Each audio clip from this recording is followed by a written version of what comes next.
শুনো দাদু ভাইয়েরা, আজ তোমাদেরকে নতুন একটা গল্প বলে শোনাবো।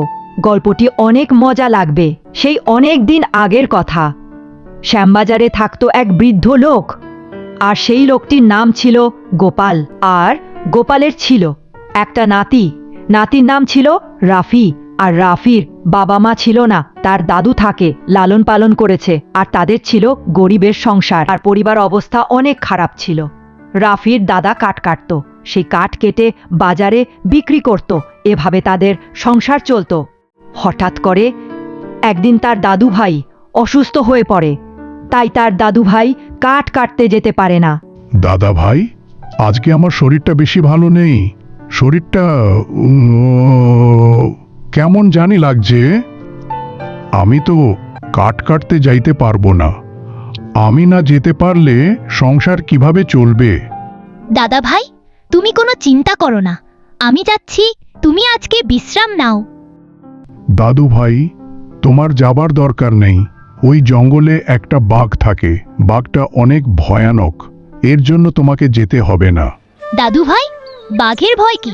আমরা না খেয়ে থাকবো। দাদু ভাই, সমস্যা নেই, আমি যাচ্ছি, তুমি চিন্তা করো না। এই কথা বলে চলে গেলেন আস্তে আস্তে হেঁটে।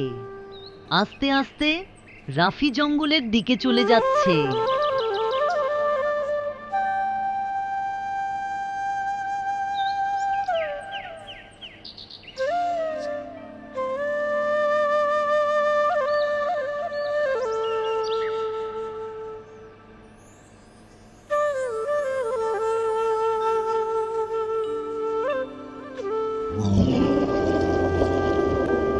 হঠাৎ একটি আওয়াজ পেয়ে শীতমকে উঠল, ভাবতে লাগলো কিসে আওয়াজ হতে পারে।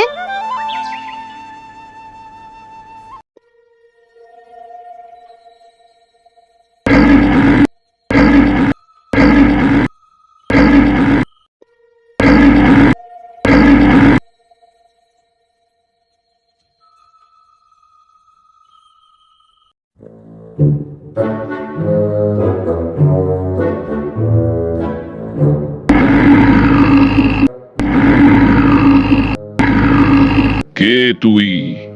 কার এত বড় সাহস আমার বনে এসে কাঠ কাটে? তুই অনেক বড় ভুল করেছিস। বাঘ মামা, আমি এক কাটুরির নাতি। আমরা কাঠ কেটে বাজারে বিক্রি করে আমাদের সংসার চলে। তুমি অনেক বড় ভুল করেছো। তোমার অনেক বড় শাস্তি হবে, আর সেটা তোমার মেনে নিতে হবে। তুমি অনেক বড় ভুল করেছো। বাঘ মামা, এখন এখান থেকে বাঁচার কোনো রাস্তা কি আছে? আছে আছে, বাঁচার রাস্তা আছে। আমার মাথায় 3টা প্রশ্ন ঘুরছে। যদি সেটির উত্তর দিতে পারো তাহলে যেতে পারবে। ঠিক আছে বাঘ মামা, তোমার প্রশ্নটি তুমি করো। ঠিক আছে, প্রথম প্রশ্ন করছি। বলতো, দিনের বেলা কার ছায়া দেখা যায় না? বাঘ মামা, এটার উত্তর হলো সূর্যের ছায়া দেখা যায় না। কি হয়েছে সঠিক উত্তর। দ্বিতীয় প্রশ্ন, কোন জিনিস ভাঙলে কোনো শব্দ হয় না, বরং বাড়ে? বাঘ মামা, এটার উত্তর হলো চুপির বাঘ। অনেক সুন্দর হয়েছে। তৃতীয় প্রশ্ন, বলতো, খুন নদীর জল কখনো বইতে পারে না? হে, তুমি এত সহজ প্রশ্ন করলে। এটার উত্তর হলো মানচিত্রের নদী কখনো বইতে পারে না। ওরে বাপুর, এদিকে সবগুলো পেরে গেল। তোমার উত্তর সবগুলো সঠিক হয়েছে। বাঘ মামা, তাহলে আমি যেতে পারি। এখন তো আমি যেতে পারি, প্রতিদিনই আসবো। হে, প্রতিদিনই আসবে। এখন তোমার কোন সমস্যা হবে না।